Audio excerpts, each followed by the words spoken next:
না গায়ক গায়িকাদের দিয়ে নেতাদেরকে আপনার সম্মান অভ্যর্থনা জানানো হবে। আজকে তাই হচ্ছে, সংক্ষেপে আলোচনা করছি। তারপরে তারপর আল্লাহ রাসূল এইভাবে যখন মানুষ দেশের মধ্যে এরকম যখন প্রকাশ্য যখন চলবে, আল্লাহ রাব্বুল আলামিনের পক্ষ থেকে গজব আসবে, সেই জায়গাটাকে আল্লাহ তাআলা ধসিয়ে দিবেন, মাটি তাদেরকে গ্রাস করে নেবে, ভূমিকম্প দিয়ে তাদেরকে শেষ করে দেওয়া হবে। এবং ওয়ায়াজআলু মিনহুমুল কিরদাতা ওয়াল খানাজির, এবং তাদের আকার আকৃতি, চেহারা, তাদের আচার আচরণ শূকর এবং বাদরের মতো আপনার হবে। যাই হোক, এরপরে আপনাদের সামনে আমি এগিয়ে আসছি যে আপনার মদ এত আপনার ন্যাক্কারজনক জিনিস, এত জঘন্য জিনিস, যে জিনিসকে আজ মানুষ আপনার পান করছে। যদি সেই মদকে একটা কুকুরকে, যদি একটা শূকরকে যদি আপনার পান করতে দেওয়া হয়, কুকুর অত অভদ্র না, শূকর অত অভদ্র না, ওই আপনার দুর্গন্ধ খাবার সেই মদ আপনার পান করবে, খাবে। কুকুরকে আপনি দেখুন, শূকরকে আপনি দেখুন, তার খাবার যত দুর্গন্ধ হবে সে ততই তার পছন্দ হবে। দুর্গন্ধযুক্ত পচাযুক্ত খাবার সে কুকুর, শিয়াল এবং বাদর আপনার শূকরে খায়। কিন্তু মদ মরা জিনিসের চাইতে, পচা জিনিসের চাইতে এত খারাপ নোংরা জিনিস কুকুর আপনার খায় না। কুকুরকে দেখেছেন আপনার পান করতে? শূকরকে পান করতে আপনারা দেখেছেন?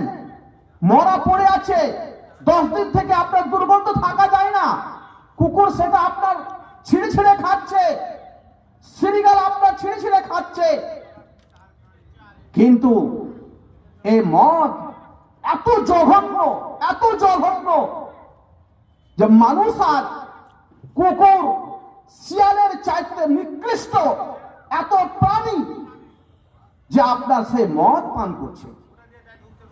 তাহলে বলুন, কুকুরকে যদি পান করতে দেওয়া হয় তাহলে কুকুর শুনে পেচ্ছাপ করে দেবে, কিন্তু খাবে না।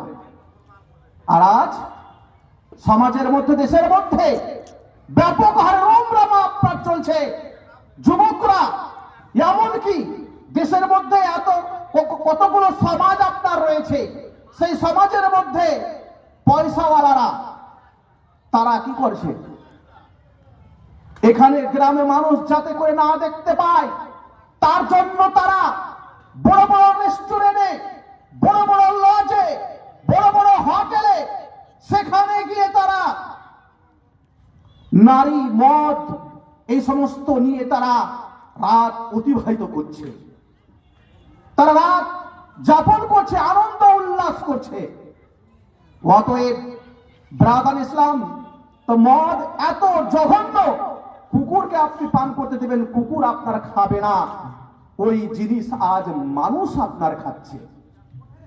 ব্রাদার ইসলাম, মদ পান করতে গেলে এর কি আপনার সাজা রয়েছে, কি আযাব আপনার রয়েছে। এর সাজা আল্লাহ রাসূল সাল্লাল্লাহু আলাইহি ওয়াসাল্লাম হাদিসের মধ্যে বলছেন, লা ইয়াদখুলুল জান্নাহ মান্নানুন ওয়ালা কাত্তাতুন ওয়ালা মুদমিনুল খামর। 3 শ্রেণীর মানুষ জান্নাতে আপনার যাবে না। তার মধ্যে একটা হচ্ছে মদ পান করা ব্যক্তি জান্নাতে যাবে না। শুধু তাই নয়, এই মদ যে ব্যক্তি আপনার পান করবে সে ব্যক্তির সাজা, কষ্ট জাহান্নামের মধ্যে। তাকে কি পান করতে দেওয়া হবে জানেন? আল্লামা ইমাম জাহাবি, তার একটি কিতাব রয়েছে কাবিরা গুনহা বই, সেই বইয়ের 100 নম্বর পৃষ্ঠার মধ্যে আল্লামা ইমাম জাহাবি তিনি বর্ণনা করছেন যে মদ যে ব্যক্তি পান করবে জাহান্নামের মধ্যে সে মদ পানকারী ব্যক্তিকে সেই সমস্ত